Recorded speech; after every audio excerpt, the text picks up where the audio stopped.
probabilidades. Bueno, la definición nos dice que para comprender el tema de probabilidades debemos pensar siempre que vamos a empezar a trabajar con un experimento, pero no un experimento de los que estamos acostumbrados a hacer, no los experimentos físicos ni químicos, sino simplemente basados en la observación.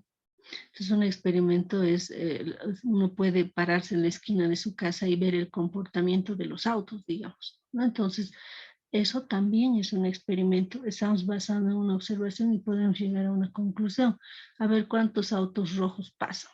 Entonces es un experimento que uno puede ir realizando y tomando nota, ¿no? Entonces en estadística nuestro objetivo siempre es el análisis de los datos y es lo mismo. Entonces en un experimento podemos lograr ese objetivo de poder obtener información por medio de la observación. Entonces, tenemos que imaginarnos los experimentos. No los vamos a hacer, pero nos vamos a imaginar. Existen dos tipos de experimentos, determinístico y también los experimentos aleatorios. ¿Cuáles son los determinísticos? Aquellos donde nosotros podemos anticipar un poco el resultado. Ejemplo, mañana es martes. Ese es un experimento determinístico. Nadie podría decir, no, mañana no es martes, ¿no? Entonces, es algo que va a ocurrir basado en el conocimiento o la experiencia. Aquí, por ejemplo, dice, la suma de dos números pares da como resultado otro número par. Entonces, eso es lógico. Si ustedes piensan en dos números pares, seguro que su resultado será otro número par. Estaríamos hablando de algo que va a ocurrir. En cambio, un experimento aleatorio es aquel donde no se puede predecir el resultado, pero esto se puede adecuar o pensar que está en función a la suerte o al azar. ¿Eso en qué sentido? De que conocemos todos los posibles resultados, pero no sabemos cuál es el que va a salir. Ejemplo, tenemos una caja de cartas y decimos, conocemos la formación de las cartas y nosotros extendemos y analizamos su formación, vamos a ver que tiene toda la cantidad exacta de cartas, pero en el momento de jugar no sabemos cuál nos va a salir, ¿no? Entonces por eso se relaciona un poco los experimentos aleatorios a la suerte o al azar. No es que salga algo que no está dentro de ese conjunto, pero no sabemos cuál va a salir. Además, cuando pensamos en un experimento aleatorio, debemos recordar de que estaríamos hablando de que todas las posibilidades tienen la misma posibilidad, en este caso, de ser elegido. No es como si en este momento yo dijera, a ver, voy a hacer una pregunta a uno de ustedes y todos seguro van a estar preocupados y dirán, a mí que no me pregunte, a mí que no me pregunte. Si es aleatorio, a cualquiera le puede tocar. Eso quiere decir también experimento aleatorio, que todos son posibles de ser elegidos, ¿no? Entonces, ahí están los dos tipos de experimentos. Y con el que más se trabaja dentro de probabilidades es con los experimentos aleatorios, justamente. Entonces, por ejemplo, la suma de dos números enteros puede dar como resultado un número par como impar. Aquí ya no estamos hablando de los números pares únicamente, sino de los números enteros. Y en los enteros estarían incluidos los pares y los impares. Ahí ya no sabemos cuál de los dos nos puede salir. Entonces, a eso se refiere esto de los experimentos. Por ejemplo, elegir un libro con los ojos cerrados, ¿qué tipo de experimento será? Lanzar una moneda al aire, ¿qué tipo de experimento será? Medir la longitud de una mesa, ¿qué tipo de experimento? Entonces, tengo que imaginarme elegir un libro con los ojos cerrados, entrar a una biblioteca y de repente se tapan los ojos y me dicen, elige uno. Me va a salir uno que está dentro de la biblioteca, pero no sé cuál.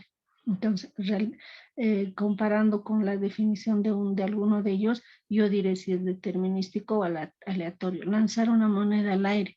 Bueno, conozco las posibilidades, pero no sé cuál me va a salir. Medir la longitud de una mesa. Una mesa normalmente, ¿cuánto mide? Habrá desde qué tamaño hasta qué tamaño, ¿no? Entonces, eso es lo que tengo que imaginarme cuando hablo de experimentos y decir qué tipo de experimentos son. Entonces el inciso A nos dice que es un experimento aleatorio, el inciso B nos dice que es determinístico, el inciso C aleatorio, ¿no? Entonces podemos ir viendo qué tipos de experimentos se trabajan. Nuevamente les digo, se trabaja más con los experimentos aleatorios. Entonces, siendo ese el caso, los experimentos aleatorios tienen ciertas características. Veamos alguna de ellas. Cada experimento podrá repetirse indefinidamente sin cambiar las condiciones. Eso es en una situación específica. ¿Por qué? Porque cuando lanzamos un dado, por ejemplo, tengo 6 posibilidades de que me salga cualquiera de esos números. Ese dado lo puedo lanzar una vez, 2 veces, 3 veces, 100 veces, 1000 veces y no va a cambiar las condiciones. Eso es lo que me está diciendo esto. Pero hay otro tipo de experimentos donde depende de cómo se denoten los mismos y puede ir cambiando las condiciones. A esos cuando lleguemos los vamos a denominar probabilidades compuestas, ¿no? Entonces, una probabilidad, un experimento en una forma básica inicial debería ser aquella que no cambia sus condiciones. No se conoce el valor del experimento a priori, pero se puede describir el conjunto de todos los posibles resultados. Ya hemos dicho que un experimento aleatorio no quiere decir que no sepamos lo que va a pasar. Conocemos las posibilidades en un dado, en una moneda, que es lo más simple. Tiene 2 posibilidades únicamente, pero no sabemos si al lanzar nos va a salir cara o escudo, ¿no? Entonces serán 2, pero con esas 2 suficiente para que nosotros podamos no saber cuál nos va a salir. Entonces eso nos está diciendo, sé, conozco qué cosa podría salirme, pero no sé cuál me va a salir. La tercera, cuando el experimento es repetitivo, un número grande de veces, existe una estabilidad de fracción. Fíjense cuál es la fórmula que está definiendo esa estabilidad de fracción. La frecuencia relativa. Si ustedes recuerdan, cuando hemos visto tipos de frecuencias, decíamos, esta columna es la base de las probabilidades. Y justamente aquí nos están diciendo lo mismo. Entonces, existe, dice, una estabilidad de fracción. La probabilidad, ejemplo, la probabilidad de obtener un escudo en el lanzamiento de una moneda es 0.5. Entonces, esta característica nos denota, por ejemplo, que si nosotros tenemos en nuestro espacio muestral, en nuestro experimento, 2 posibilidades, cara y escudo, automáticamente nosotros podemos decir su frecuencia, una cara, un escudo. ¿Cuántas posibilidades? 2. La H, que es la frecuencia relativa, se obtiene 1 entre 2 y 1 entre 2, haciendo un total de 1, ¿no? Entonces, si nosotros denotamos cualquier tipo de experimento, estamos dentro de lo que conocemos. Nosotros hemos aprendido a hacer así. Ahora nos están hablando de esto, que la H es igual a F entre N, que justamente era la frecuencia relativa. Y aquí tengo una probabilidad de que me salga cara de 0.5 y de escudo 0.5.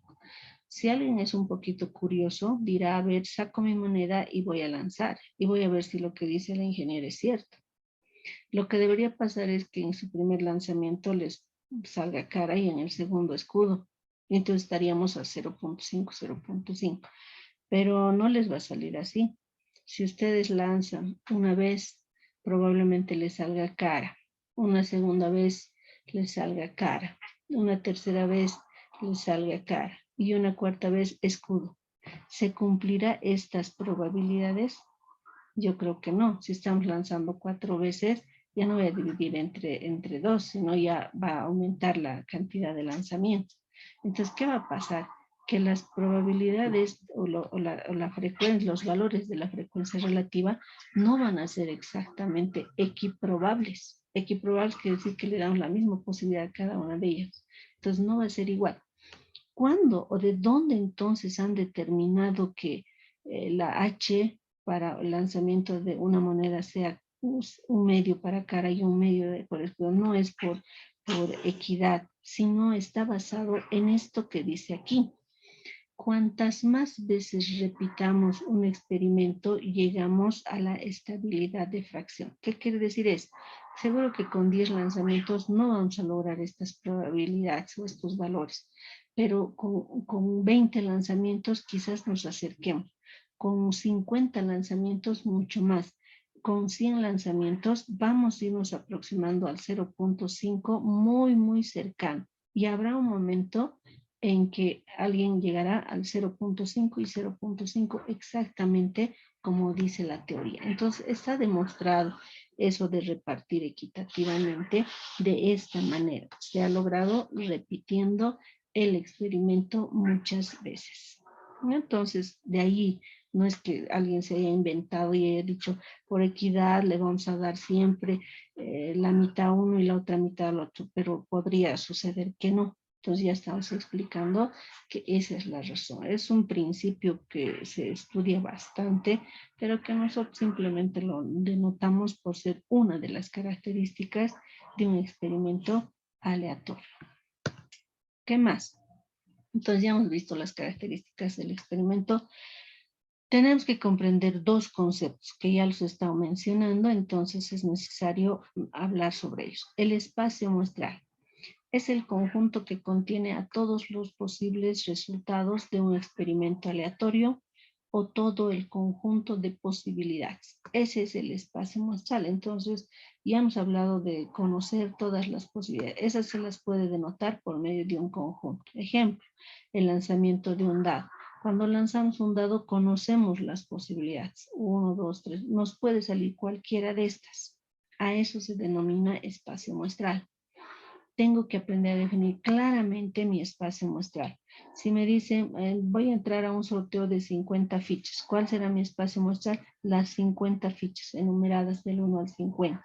¿No? Entonces, estoy encontrando todas las posibilidades. En realidad, las probabilidades lo único que hacen es hacernos ver la realidad de un juego al azar, por ejemplo. Ustedes se preguntarán, ¿qué tengo que hacer para ganarme un premio de un juego al azar? Cuantas más fichas te compres, tienes mayor probabilidad, ¿no? Esa sería la idea, pero tampoco es buen negocio comprarse todas las fichas, pero por lo menos voy a saber cuál es mi posibilidad de ganar algo, si me compro una, si me compro dos, si me compro 5, etcétera. Entonces las probabilidades es lo único que nos hacen ver la posibilidad de lograr algún éxito por medio de la formulita que acabamos de ver. Entonces, para eso necesito conocer mi espacio muestral. Necesito saber, a ver, imaginen, les dicen, va a haber un sorteo, van a regalar iPhones, televisores, etcétera. Cómprame la ficha y cuesta 10 pesos. Me parece barato 10 pesos y no voy a comprar una ficha. Pero nadie ha preguntado, ¿y cuántas fichas van a vender? Entonces, imagínense 1000. 10 entre 1000, mi posibilidad de ganarme alguno de esos premios es nada. Y mis 10 bolivianos, que parecía poco, los voy a perder, ¿no? Entonces, esa es la realidad que uno va viendo en función a las probabilidades. Entonces, si ya conozco mi espacio muestral, ahora tengo que definir mi evento, qué cosa estoy buscando. Ya hemos hablado, puede ser un número, puede ser, no sé, ganarme algún premio, etcétera. A eso se denomina evento o suceso. Es un subconjunto del espacio muestral. ¿Qué quiere decir que sea un subconjunto? Que dicho elemento que busco tiene que estar aquí dentro de este conjunto del espacio muestral. No puede estar fuera. No puedo buscar algo que no hay aquí. Ejemplo, no puedo buscar el número 8 en el lanzamiento de un dado. No existe. Entonces, no puede ser. Por eso dice que el evento es un subconjunto. También se considera como el éxito que se busca. Entonces puedo estar buscando no siempre un solo elemento, puedo estar buscando múltiplos de 4, el 4, los números pares, el 2, 4, 6, puedo estar buscando los impares mayores a 2, 3 y 5, ¿no? Entonces dependerá mucho de cómo esté definido mi evento para saber qué elementos puedo estar buscando del espacio muestral. Entonces ya conocemos los dos conceptos básicos con los cuales se trabaja y se calcula las probabilidades. El espacio muestral y el evento. Entonces con esos para empezar, es suficiente poder trabajar y definir lo que va a ser una probabilidad. Aquí tenemos algunos ejemplos. Por ejemplo, hallar el espacio muestral en el lanzamiento de 2 monedas. Otra vez volvemos a que debo imaginarme el experimento. Cuando lanzo 2 monedas, ya no me va a salir solo cara y escudo. Y si me dice 2 monedas, tengo que imaginarme lo que ocurre con 2 monedas. Entonces, como si sacaran ustedes 2 moneditas, la lanzan una vez y ven lo que les va a salir.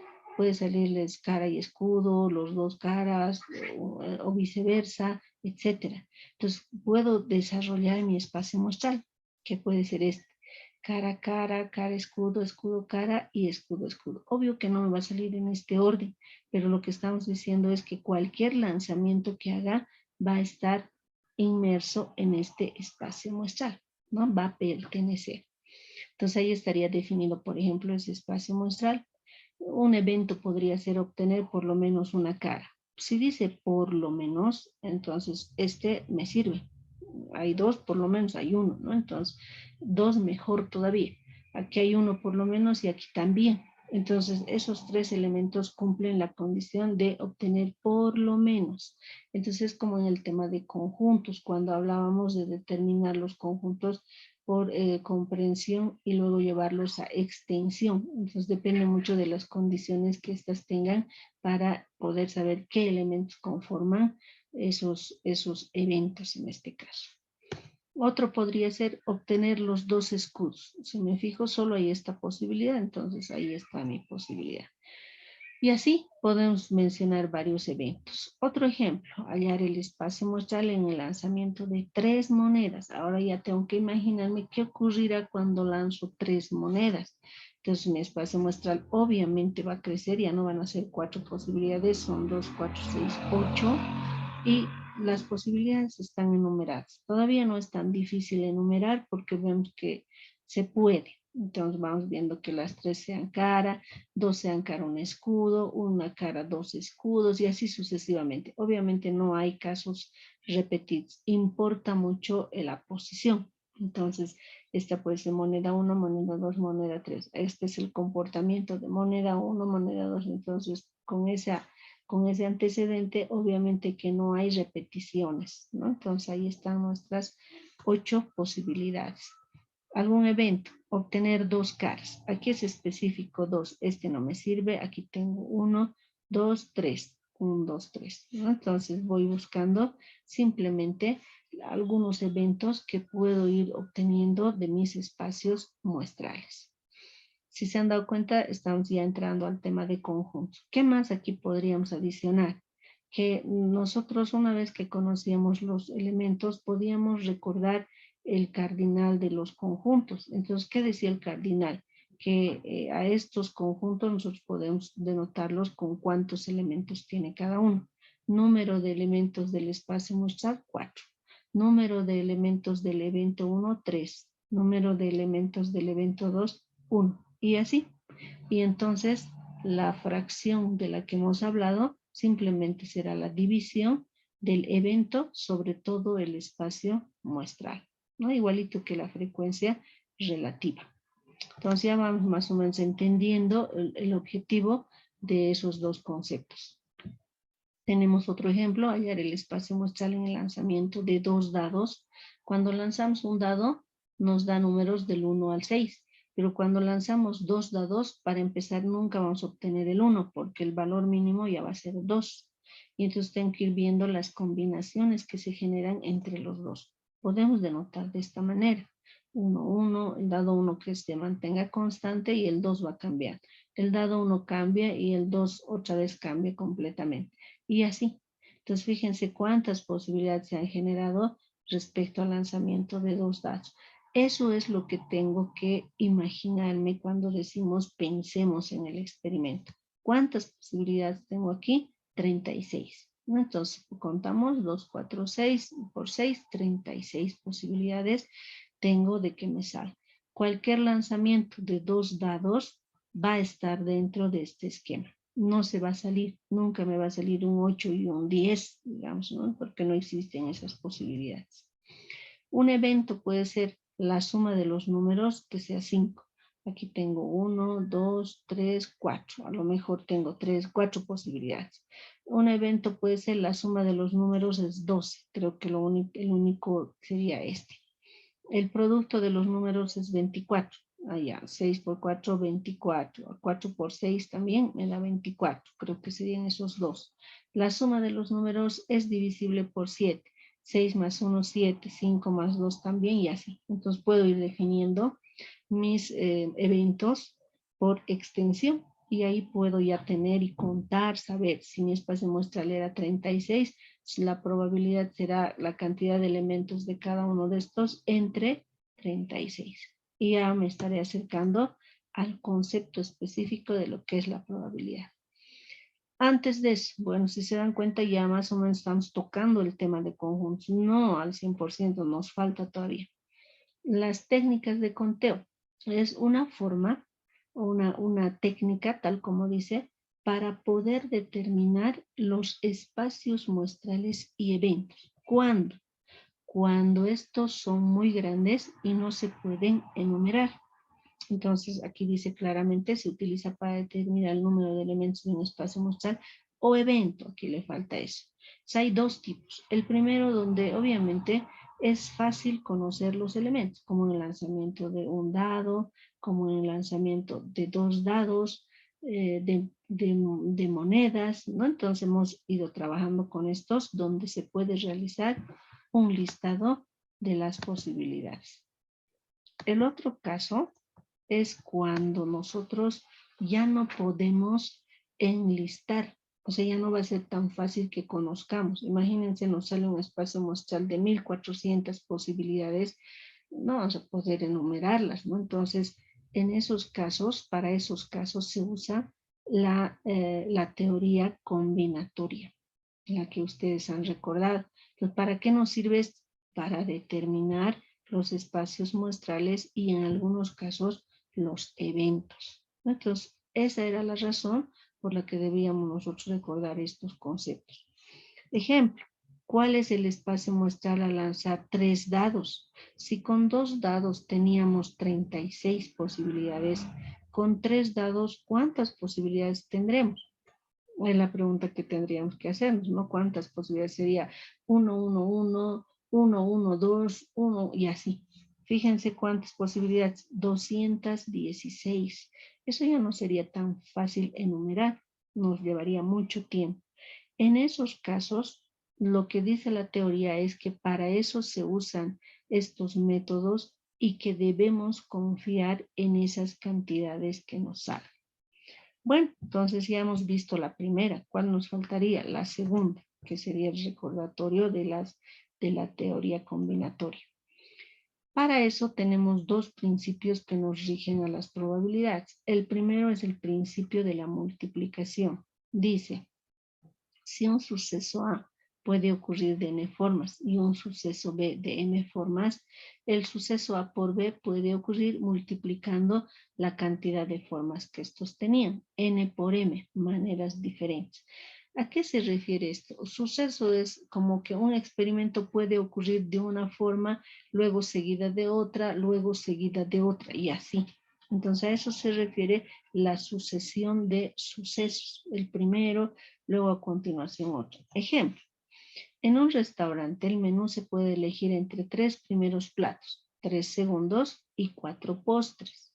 ¿Cuántos menús diferentes se pueden pedir o cuántas posibilidades, en pocas palabras, tenemos para elegir un menú?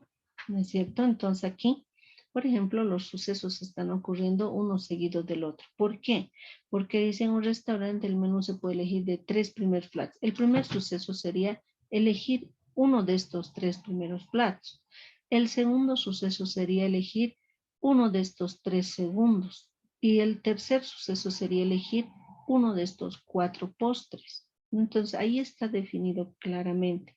Los valores N, M, S, etcétera, está definida por la cantidad. Las sopas, por así decir, son 3. Los segundos son 3 y los postres son 4. Entonces, están secuencialmente ubicados.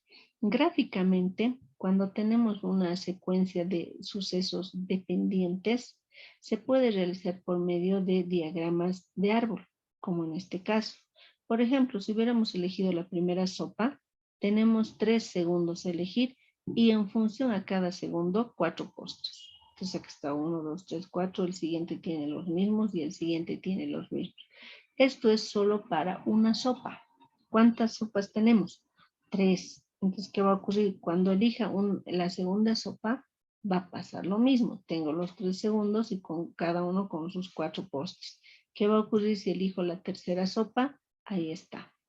¿Cuántos menús diferentes se pueden pedir? Dice. ¿Cómo obtengo esto por medio de un diagrama de árbol? Simplemente contando las posibilidades que me queda al final. Entonces aquí contaría 2, 4, 6, 8, 10, 12, 14, 16, etc. Como esto es idéntico a estos otros, podríamos decir, si aquí tengo 12, 12 por 3, 36. 36 posibilidades, pero habrá casos en los que no vamos a poder realizar este diagrama de árbol, porque ya de por sí esto es grande.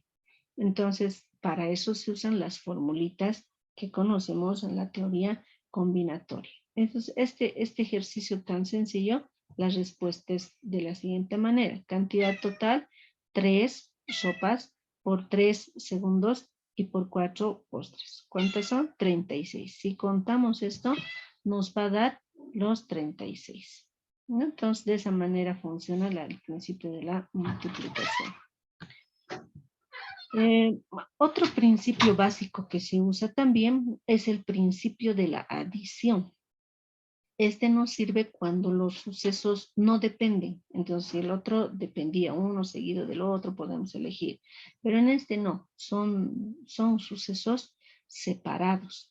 Entonces dice, el método de adición es un método de conteo que consiste en descomponer un experimento N en otros experimentos excluyentes, por eso no depende, más simples, N sub 1, N sub 2, etc. Y sumar el número de posibilidades de cada experimento. Por tanto, todos los experimentos juntos pueden hacerse de N sub 1 más N sub 2, etcétera, formas diferentes. Entonces aquí, en vez de multiplicar, vamos a sumar. ¿En qué casos? Veamos el ejemplo directo. ¿De cuántas formas se puede cruzar un río? Sabiendo que se dispone de 3 botes y 4 barcos. Fíjense que en este caso, si quisiera hacer un gráfico, es como que me paro aquí y me dicen, tienes posibilidades de cruzar el río en 3 botes y 4 barcos. Entonces, 3 botes, 1, 2, 3 botes, le vamos a poner aquí con B mayúscula. O 4 barcos, 1, 2, 3, 4. Con B minúscula le vamos a poner para no confundir. Entonces, fíjense por qué son excluyentes estos experimentos. Porque en el momento en que yo elija ir en el barco 2, que podría ser este, ya no puedo ir aleatoriamente en los otros o paralelamente. En el momento en que elija el bote 4, ya no puedo ir en estos otros. Tengo una cierta cantidad de posibilidades, pero no dependen unas de las otras, son independientes. Entonces son N1, N2, ¿no? En este caso, como los 3 son barcos, aquí, como los 3 son barcos, N1 va a ser igual a 3. Como en este otro caso, estos 4 son botes, N sub 2 va a ser 4. ¿Qué dice la teoría? ¿Cuántas posibilidades tengo? Simplemente voy a sumar el primero con el segundo. 3 más 4, 7. Entonces, hay que diferenciar cuando los sucesos dependen o cuando son independientes. Ese sería, digamos, el concepto de estos dos principios que acabamos de ver. Entonces, en base a eso, vamos a recordar algunas cositas que ustedes ya han visto y cuándo se utiliza cada fórmula. Por ejemplo, podemos tener ordenaciones, que es lo que sucede en la teoría combinatoria, con repetición. Ya se acuerdan con repetición que podíamos repetir los elementos. Esto nos va a servir para muestras, en nuestro caso, o experimentos con orden y con reemplazo. ¿No? Entonces, con repetición se relaciona con reemplazo. ¿Qué quiere decir con repetición? Ya hemos dicho, un elemento se saca para analizar y volvemos a introducir al conjunto. Estaríamos repitiendo. Este tendría la posibilidad de seguir siendo elegido. Eso dice esta teoría. ¿Qué fórmula usamos para esos casos? La fórmula de las variaciones con repetición. ¿Tiene orden las variaciones? Sí. Y es con repetición. Su fórmula es simple. BR es igual a N elevado a la R. Un total de elementos elevado a la restricción R. Entonces, en esos casos, cuando tengamos muestras con orden y con reemplazo, podemos usar esta formulita. Un ejemplo simple, siguiendo lo que hemos visto. De 23 platos principales, solo comeremos 3 platos en total. ¿Cuántas maneras hay? Entonces puede ser N23 y R3. Hacemos la fórmula y nos va a dar 12.167 formas. Esto ya no vamos a poder enlistar ni difícilmente, ni nada. Ya es imposible que a alguien se le ocurra hacer un diagrama completo para contar las 12.167. ¿Qué hay que hacer? Confiar, saber que la fórmula que hemos usado es la correcta y que hemos hecho de la manera más explícita posible y obtener esto. ¿Qué puede ser esto? Un espacio muestral, puede ser un evento, etcétera, ¿no? Entonces, para eso me sirven esas formulitas que hemos visto en la teoría combinatoria.